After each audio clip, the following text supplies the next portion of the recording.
The Last Epoch trade development update is here, but it's not that big of a surprise to anyone. Coming along with the multiplayer update of patch 0.9 coming in March will be a item gifting system. Now, if you aren't familiar, basically the way this system will work is when you're running around with your party, if an item drops for you, but someone else in your party wants or needs it, you have the opportunity to give it to them. I'm going to go over basically a summarization and a boiled down version of why they picked this system and what it means for the game, but I highly recommend you check it out for yourself and give it a read. So they do a really good job of going over the different things that they tried and how they landed at this decision they have today. They did not take this decision lightly. They tried, according to this post, numerous different trade methods and iterations with different restrictions and rules, but ultimately it came down to a couple things. One, they're going to compromise on the system in some way to reach the goals that they have, but they're also going to compromise on one of the core pillars of ARPGs, and that is just loot acquisition. One of, if not the biggest part of any ARPG is the loot and item progression that you have. With some sort of trade system, it will almost always be better to farm the most efficient content as quickly as possible, liquidate anything that you had into some de facto currency that you then use to purchase the items that you need. You may be farming things that are completely unrelated to your character and your build, or it might just be some other currency or item or whatever it may be. So what this ends up doing is temporarily restricting all of the content in the game to just that most efficient content.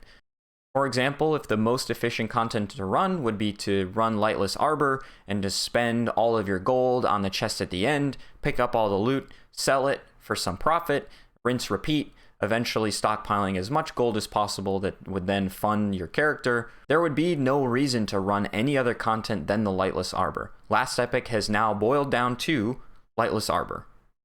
EHG has made the conscious choice to not put their player base into a position where they have to choose slower but maybe more fun and satisfying item progression with the fear of missing out of executing the most efficient strategies possible.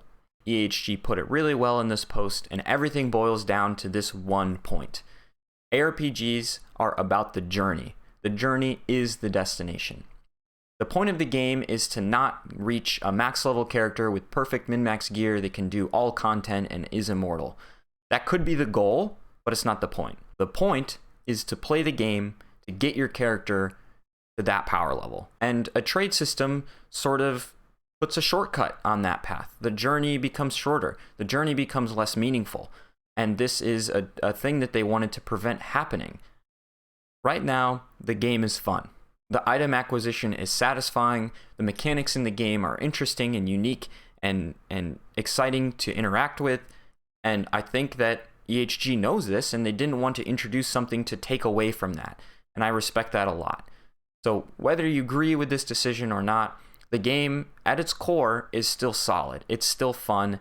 If you were playing this game to sort of be interested in it and experience with it, to engage with trade efficiently and quickly and take advantage of it, I'm sorry that this just didn't quite work out for you. But as an ARPG, the game is great. You should check it out. Anyways, you should play with your friends. You should play the multiplayer update. You should play all the events from now until then. You should play 1.0. The content and mechanics in the game are great, and I can't wait to see how they expand it and build it from here on out. But that's enough rambling from me. No one wants to hear my stinky opinion, so let me know what you think about this update, multiplayer coming to Last Epoch in general. I'd love to hear from you. I hope you had a chance to learn all that you needed to know about trade coming, and as always, never stop exploring. Bye-bye.